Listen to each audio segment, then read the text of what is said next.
180 instead of pushing against 120 millimeters of mercury. So getting your blood pressure lower is taking pressure off the entire system.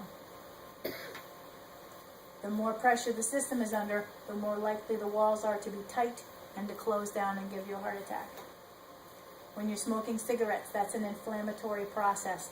That makes all this more likely to be raggedy on the edges, more likely to get a blood clot. So cigarettes cause heart attacks. If you have really bad gums because you hate the dentist, that's a chronic inflammatory process. That, same as cigarettes, leads to a whole rough system instead of being smooth. What about aneurysms? Aneurysm means that, I don't know, if any of you ever had bicycles with tubes in them when you were a kid, and you get one of those little bubbles out the side, that's an aneurysm. So aneurysms can happen in any kind of place. What usually happens when you're talking about aneurysms are cerebral aneurysms, where a blood vessel in the brain, for some reason, bubbled out. If you look at an artery cut on end, there's a nice, shiny lining. When you take a chicken apart next time, if you find a big blood vessel, look at it on the inside. It's amazing. I think I told you my mother's a pathologist. I used to go to the morgue. Amazing. Huh? You missed that part? I missed that part, yeah. So I got to see the inside of dead babies when I was a kid. It's amazing what this is like. The way that vessels branch off and how smooth this lining is unbelievable. It's rubbery, smooth, really cool stuff. The next layer is a muscle layer that when you're cold will squinch down so that your hands turn white. And when you're hot, opens up so everything gets kind of red because more blood is coming in. So that muscle layer is very active. And then outside of that is just sort of the soft tissue that sort of holds it, called the adventitial layer. But it's very active. So an aneurysm occurs when, for whatever reason, this muscle layer bubbles out. A cerebral aneurysm is one of those that happens in the brain, and that can just happen because congenitally you were born that way. If that pops, you have a blood vessel burst in the brain, and if it's in an artery, it can really bleed a lot, and it can cause a lot of problems because it might not even be that much swelling or that much blood, but the whole thing is in this little box. And so a little bit of swelling can go a long way to making bad things happen because it's all stuck in this little box. That's a cerebral aneurysm. You can have an aortic aneurysm, which can be up in the chest, or it can be, the aorta goes all the way down to where your kidneys are and then branches out. And an abdominal aortic aneurysm, or AAA it's called, if that busts, that can be bad because it's a very big blood vessel. So an aneurysm is just that muscle layer being pushed out. High blood pressure certainly makes that more likely to have a problem. Yes?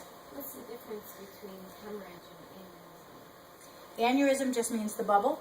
Hemorrhage is when it bleeds. Okay. You can have a hemorrhage from any number of things. Hemorrhage means bleeding. The RRH means flow, like diarrhea. Flow. So hemorrhage means blood flow out. I like Latin.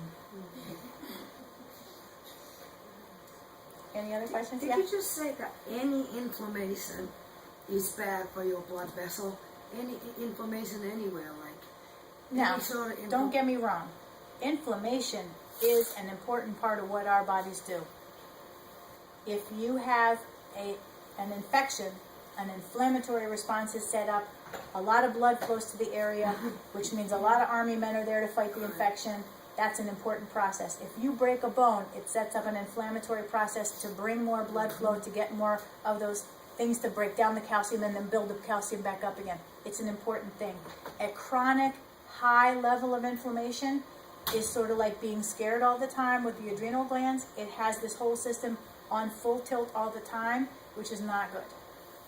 It's supposed to be episodically necessary. It's not supposed to be chronically in high gear all the time. That's when things can't respond like they should. So basically stress, you're saying. It creates a chronic physical stress if you have a chronic inflammatory state. This is why a lot of people are going to like these gluten-free diets or red meat-free diets, because they, in their bodies, that creates a circumstance in which they feel better when they don't do those things. Because they have a sensitivity to it. So chronic inflammation is not optimal. Your body is set up to have episodic responses to strain, to a challenge, and it's supposed to meet that challenge and then quiet down again. We're not supposed to always be challenged. That's why you guys are here.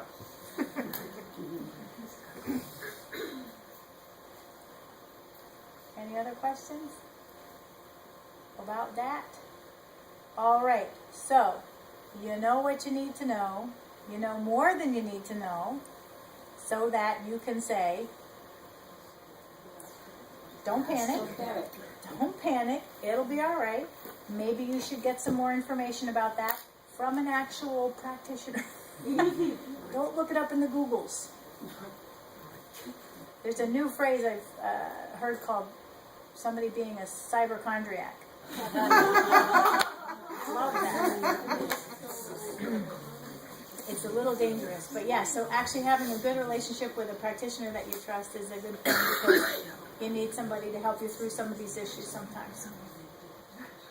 Alrighty?